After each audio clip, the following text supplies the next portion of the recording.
Hello and welcome on study gloss. आप सभी लोगों का स्वागत है स्टडी ग्लॉस के ऊपर और मैं हूं दीपक इंदौरा। आप लोगों के सामने बहुत ही बेहतरीन टॉपिक मैं आप लोगों के लिए लेके आया हूं। देखिए, रिसेंटली चीन ने बांग्लादेश को धमकी दी है कि यदि वो क्वाड से जुड़ता है तो संबंध जो है वो भविष्य के अंदर प्रभावित हो सकते हैं, कहीं ना कहीं संबंध बिगड़ सकते हैं चीन और बांग्लादेश के बीच में। तो चीन जो है वो अभी तिलमिलाया हुआ है, वो कुछ भी कदम जो है वो उठा सकता है। चीन की इसमें गलती नहीं है। देखिए, जब कोई इंसान अपनी मानसिक स्थिति खो बैठता है तो वो पत्थर फेंकना शुरू कर देता है, और जब वो पत्थर फेंकता है तो एक पत्थर जो है वो उसका निशाने पर जाकर लग भी जाता है। तो चीन जो है वो अभी खुद की नीतियों से ही परेशान है, क्योंकि आप लोगों ने देखा होगा कि कई बार WHO की टीम जो है वो वुहान शहर के अंदर विजिट करती हैं। तो हो सकता है कि कहीं ना कहीं चीन अपने मुद्दे को जो है वो भटकाना चाहता है। तो देखेंगे इस न्यूज के बारे में कि ये न्यूज क्या कहती है और चीन ने बांग्लादेश को ये धमकी क्यों दी है। तो रिसेंटली क्या न्यूज़पेपर के अंदर पब्लिश हुआ है वो भी हम लोग देख लेते हैं। टाइम्स ऑफ इंडिया का कहना है कि China threatens Bangladesh, says ties will be hit if it join Quad. तो चाइना यदि क्वाड को ज्वाइन करता है तो कहीं ना कहीं भविष्य के अंदर जो भी संबंध है वो प्रभावित हो सकते हैं। देखिए, चीन की ये रणनीति रही है कि वो भारत के पड़ोसी देशों को घेरना चाहता है। चाहे हम लोग बांग्लादेश के बारे में बात करें, म्यांमार के बारे में बात करें, श्रीलंका के बारे में बात करें या फिर पाकिस्तान के बारे में बात करें, तो सभी क्वेश्चन जो हैं उनको हम लोग एनालिसिस करेंगे और बांग्लादेश और चीन के बीच में कैसे रिलेशंस हैं। यदि मान लीजिए कि बांग्लादेश क्वाड को ज्वाइन करता है, वैसे ऑफिशियली न्यूज ऐसी कुछ भी नहीं है कि चीन बांग्लादेश जो है वो ज्वाइन करेगा क्वाड को, लेकिन मान लीजिए कि फिर भी क्वाड को ज्वाइन करता है बांग्लादेश, तो फिर बांग्लादेश को नुकसान क्या होगा। और यदि चाइना जो है वो बॉयकॉट करता है बांग्लादेश का, तो उससे बांग्लादेश को क्या नुकसान होने वाला है। देखिए, कहीं ना कहीं चाइना को जो है इसमें कोई भी नुकसान नहीं है कि यदि वो बांग्लादेश के साथ कोई ट्रेड नहीं करता है।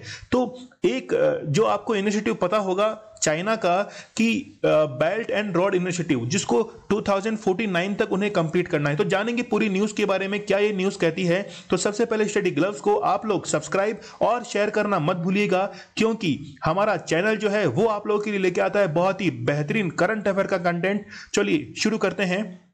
सबसे पहले हम लोग क्वाड के बारे में देखते हैं कि क्वाड क्या है। तो क्वाड्रिलेटरल सिक्योरिटी डायलॉग इसे कहा जाता है। ये एक इनफॉर्मल स्ट्रेटेजिक डायलॉग है between US, Japan, Australia and India.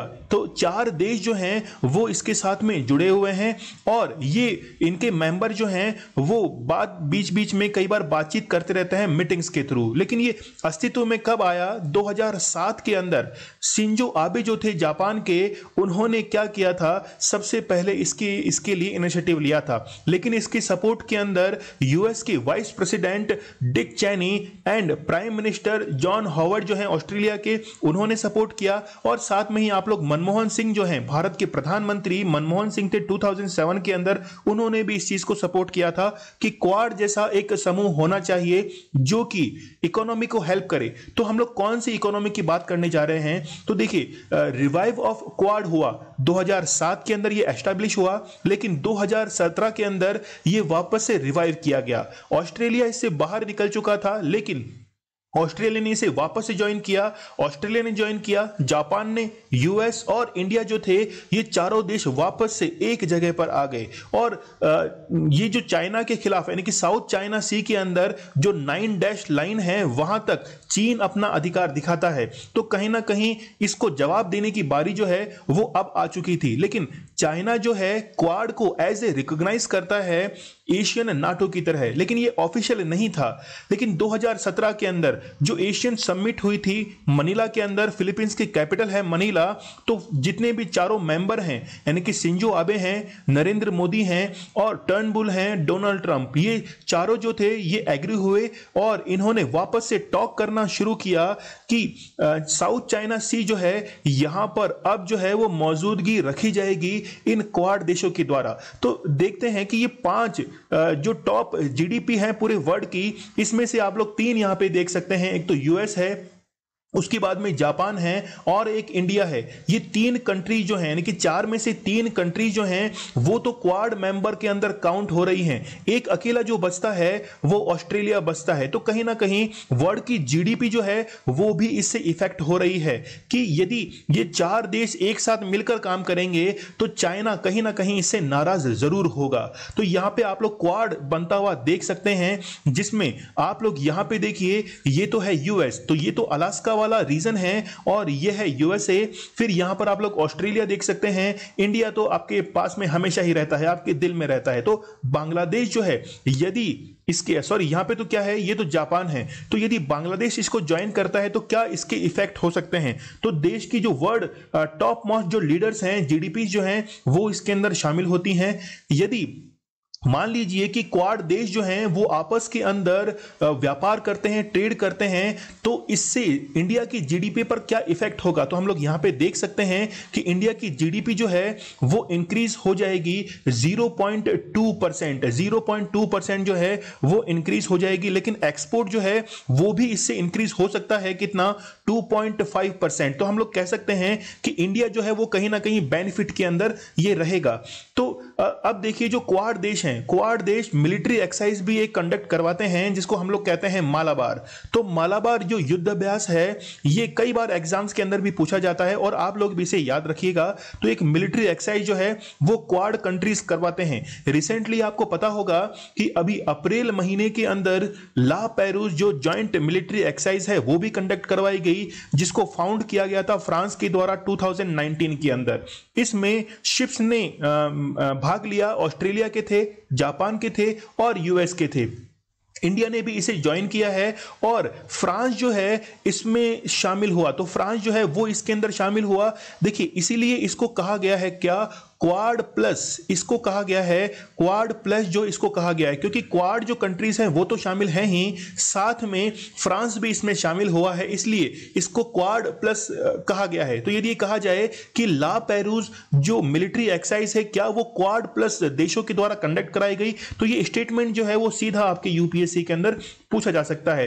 तो the exercise is name after the 18th century French naval explorer. देखिए, ला पेरूस जो हैं वो एक फ्रांस के नेवल ऑफिसर थे, जिनका जो कि अरब सागर के अंदर खो गए थे और उनकी मृत्यु जो थी वो भी यहीं हुई थी, अरब सागर के अंदर। तो उन्हीं की याद के अंदर ये ला पेरूस मिलिट्री एक्सरसाइज जो है वो कंडक्ट करवाई जाती है। यहां हम लोग देख सकते हैं India's participation in 2021 completed the quad force representation in the French led naval exercise। तो पूरी जानकारी जो है वो आपको यहां से मिलती है। चलिए, चाइना थ्रेटन्स बांग्लादेश। तो रिसेंटली आपको पता है कि चाइना ने बांग्लादेश को थ्रेट किया है, धमकी दी है। तो इसके पीछे कहानी क्या है वो हम लोग जानने की कोशिश करते हैं कि बांग्लादेश के अंदर चाइनीज जो एम्बेसडर हैं वो है ली जिमिंग। तो इन्होंने एक एड्रेस किया है जर्नलिस्ट को, एक वर्चुअल मीटिंग एक आयोजित करवाई गई थी। वहां पर ली जिमिंग ने यह कहा कि यदि चाइना जो है वो ज्वाइन करता है क्वाड को, तो हो सकता है कि भविष्य के अंदर जो भी संबंध है चाइना और बांग्लादेश के बीच में वो प्रभावित हो सकते हैं। तो आप लोग देख सकते हैं, we do not want any form of participation of Bangladesh in this alliance. तो आप लोग यहां पे देख सकते हैं कि सीधा सीधा थ्रेट जो है वो बांग्लादेश को दिया जा रहा है। तो क्या बांग्लादेश इस चीज को कैसे रिकॉग्नाइज कर रहा है? बांग्लादेश ने सोचा भी नहीं होगा कि वो क्वाड देश को ज्वाइन करना चाहता है, पहली बात तो ये है। और दूसरी बात ये है कि क्वाड जो मेंबर्स हैं उन्होंने भी कभी ये सोचा नहीं होगा कि हम लोग बांग्लादेश को शामिल करें। लेकिन चाइना जो है वो बांग्लादेश को पहले से ही ये इन्फॉर्म कर रहा है कि आप जो है वो क्वाड को ज्वाइन नहीं करेंगे, क्योंकि चाइना जो है वो क्वाड को as a anti China grouping मानता है, क्योंकि ये साउथ चाइना सी के अंदर ज्यादा ही जो हलचलें हो रही हैं उसको क्या करेगा, उसको बैलेंस करेगा। तो चलिए देखते हैं इसके बारे में कि अभी रिसेंटली और क्या हुआ था। आपको पता होगा कि चाइना की एक वैक्सीन है सिनोफार्म, जिसे WHO ने अभी मान्यता दी है, उसको अप्रूवल दी है तो चाइना ने रिसेंटली लास्ट वीक के अंदर एक वर्चुअल राउंड टेबल कॉन्फ्रेंस जो थी वो आयोजित करवाई थी और ये कहा था कि साउथ एशियन जो कंट्रीज है वहां पे हम लोग इस सिनोफार्म वैक्सीन को सप्लाई करेंगे। देखिए कोविशील्ड जो है इंडिया की, वो अभी उसकी कमी चल रही है इंडिया के अंदर, इसलिए वो अवेलेबल नहीं है। तो यदि अवेलेबल नहीं है तो एशियन कंट्रीज को तो वैक्सीन चाहिए, इसलिए चाइना जो है वो उनको वैक्सीन डिप्लोमेसी के तहत उनको कैप्चर करना चाहता है। तो इंडिया के जो नेबर्स कंट्रीज हैं उनको वो कैप्चर करेगा और अपने ट्रेड रिलेटेड जितने भी एग्रीमेंट हैं वो उनको आगे बढ़ाएगा। तो कोविशील्ड यदि सप्लाई नहीं होती है तो सिनोफार्म जो है वो सप्लाई की जाएगी, ऐसा कहा है चाइना ने और साउथ एशियन कंट्रीज को उसने ये कहा है।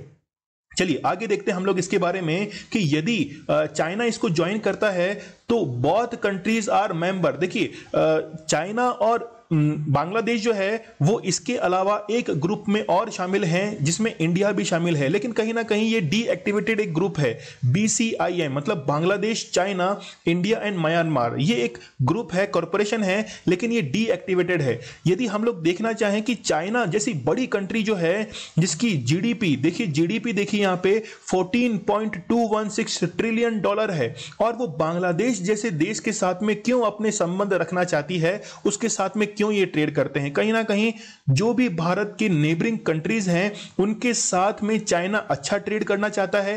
वहां पे हो सकता है कि ये ट्रेड के बेसिस पे नेवल बेसिस जो हैं वो भविष्य के अंदर बनाना शुरू कर दे। तो यहां पर तो इनकी जीडीपी जो है वो बिलियंस के अंदर है और यहां पे ट्रिलियंस आप लोग देख सकते हैं। तो ऐसा कब होता है कि एक बड़ा शक्तिशाली देश जो है वो एक छोटे से देश पर इतना कंसंट्रेट करे। देखिए ये इसकी थोड़ा सा रेलेवेंस तो नहीं है, लेकिन हम लोग जानने की कोशिश करते हैं कि बांग्लादेश के अंदर जो HDI है वो काफी कम है, मीडियम लेवल के ऊपर है, लेकिन चाइना का जीडीपी देखिए 0.752, ये थोड़ा सा रिलेट इससे हम लोग कम कर पा रहे हैं। लेकिन यहां से हम लोग ये सीख पा रहे हैं कि चाइना की जो नीतियां हैं, पॉलिसी है कि एक बड़ा जाइंट जो कंट्री है वो एक छोटे कंट्री पर कैसे पॉलिटिकली और इकोनॉमिकली और सोशली कैसे प्रेशर क्रिएट करने का काम करता है। तो यहां पे हम लोग दोनों के ट्रेड्स के बारे में यदि बात करना चाहें तो आप लोग यहां पे देख सकते हैं कि China has given duty free access to 97% of Bangladesh products which came into force from 1 July 2020। तो यहां पे देखिए आप लोग 1 जुलाई 2020 से 97% जो प्रोडक्ट्स हैं वो बांग्लादेश के अंदर, बांग्लादेश से जो चाइना में जा रहे हैं उनको क्या कर दिया गया है, ड्यूटी फ्री कर दिया गया है। एक हम लोग और देख सकते हैं कि टोटल जितने भी प्रोडक्ट्स हैं यानी कि 8549 उनमें से 8256 प्रोडक्ट्स जो हैं इनको जीरो टैरिफ दे दिया गया है चाइना के द्वारा। तो ये जो है काफी बेनिफिट्स चाइना जो है वो बांग्लादेश को दे रहा है। लेकिन हम लोग और आगे देखें कि दोनों को बायलैटरल ट्रेड जो डेफिसिट है वो कहीं ना कहीं बांग्लादेश के पक्ष में नहीं है। तो इसे हम लोग कह सकते हैं कि कहीं ना कहीं बांग्लादेश को वो अपने ट्रैप में फंसाने की कोशिश कर रहा है। तो 1600% जो ट्रेड डेफिसिट है वो क्रिएट है बांग्लादेश के अंदर। लेकिन यहां पे एक चीज हम लोग को और ध्यान रखनी पड़ेगी कि यदि मान लीजिए कि क्वाड देशों को यदि बांग्लादेश ज्वाइन करता है तो यहां पर प्रोडक्ट्स पे जो भी इंपोर्ट होता है चाइना से उस पे इफेक्ट हो सकता है कि 25% of Bangladesh total imports are from China है। देखिए बहुत ही ह्यूज जो है वो परसेंटेज हमको यहां पे देखने को मिल रही है। लेकिन चाइना जो एक्सपोर्ट करता है बांग्लादेश के अंदर वो देखिए कितना ज्यादा है, वो है $13.6 बिलियन, जबकि बांग्लादेश जो एक्सपोर्ट करता है चाइना के अंदर वो काफी कम है। यहां पे ये शब्द भी आप लोग देख सकते हैं, ये वर्ड ऑनली यूज किया गया है, $0.56 बिलियन। तो काफी कम जो है वो चाइना इंपोर्ट करता है, मैक्सिमम जो है वो एक्सपोर्ट करता है। आप लोगों को तो पता ही होगा कि जब भारत जो था वो गुलाम था ब्रिटेन का, तो ब्रिटेन ने भारत को एज ए मार्केट प्लेस देखा कि हम अपने प्रोडक्ट्स जो हैं वो कैसे जो है उनको सेल आउट कर सकते हैं। उसके लिए कंट्रीज उसने देखना शुरू कर दिया। वैसे ही चाइना जो है वो भी बांग्लादेश को कुछ इस तरीके से ही देखता है। तो चाइना की हम लोग और मेनली इंपोर्टेंट इंपोर्ट जो रॉ मटेरियल है फ्रॉम बांग्लादेश, तो चाइना जो इंपोर्ट करता है वो करता है लेदर करता है, कॉटन, टेक्सटाइल करता है, फिश करता है, जबकि चाइना जो मेजर एक्सपोर्ट्स हैं चाइना के, वो हम लोग देख सकते हैं बांग्लादेश के अंदर टेक्सटाइल्स है, मशीनरी है, इलेक्ट्रॉनिक प्रोडक्ट्स हैं, सीमेंट है, फर्टिलाइजर्स हैं, टायर है, रॉ सिल्क है और मेज, ऐसे कई सारे प्रोडक्ट जो हैं वो चाइना एक्सपोर्ट करता है बांग्लादेश के अंदर। तो कहीं ना कहीं यदि मान लीजिए कि बांग्लादेश ज्वाइन करता है क्वाड को, तो हो सकता है कि ये ट्रेड जो है वो बंद हो जाए। और एक और छोटी सी बात है कि China has also offered to construct nuclear power plant in Bangladesh. तो न्यूक्लियर पावर प्लांट जो है वो भी बांग्लादेश के अंदर वो कंस्ट्रक्ट करेगा, लेकिन यदि ऐसे संबंध बिगड़ते हैं, रिलेशनशिप जो है वो खराब होते हैं, तो हो सकता है कि न्यूक्लियर पावर प्लांट जो है वो एस्टैब्लिश ना किए जाएं बांग्लादेश के अंदर, तो भविष्य में ये रिलेशन जो हैं वो बिगड़ सकते हैं। तो देखिए पूरा एनालिसिस हम लोगों ने इस टॉपिक का किया है, तो आप लोग इस टॉपिक के बारे में और भी अच्छे से जानिएगा, हम लोग और भी लेक्चर इसके बारे में लेके आएंगे। तो स्टडी ग्लव जो है वो आप लोगों के लिए हमेशा तैयार रहता है, और हमारी जो टैगलाइन है नॉलेज इज पावर, और हम इस पे खरे उतरते हैं। तो आप लोगों का सहयोग हमें चाहिए, और 5 लाख सब्सक्राइबर हमने किए हैं, तो आप लोगों को केवल सब्सक्राइब बटन पर क्लिक करना है और आप देखेंगे कि 1 मिलियन की सीढ़ी जो है वो हम लोग चढ़ लेंगे, लेकिन आप लोग की सहयोग की इसमें जरूरत पड़ेगी। तो चलिए देखते हैं हम लोग नेक्स्ट। आज के लिए इतना ही, थैंक यू।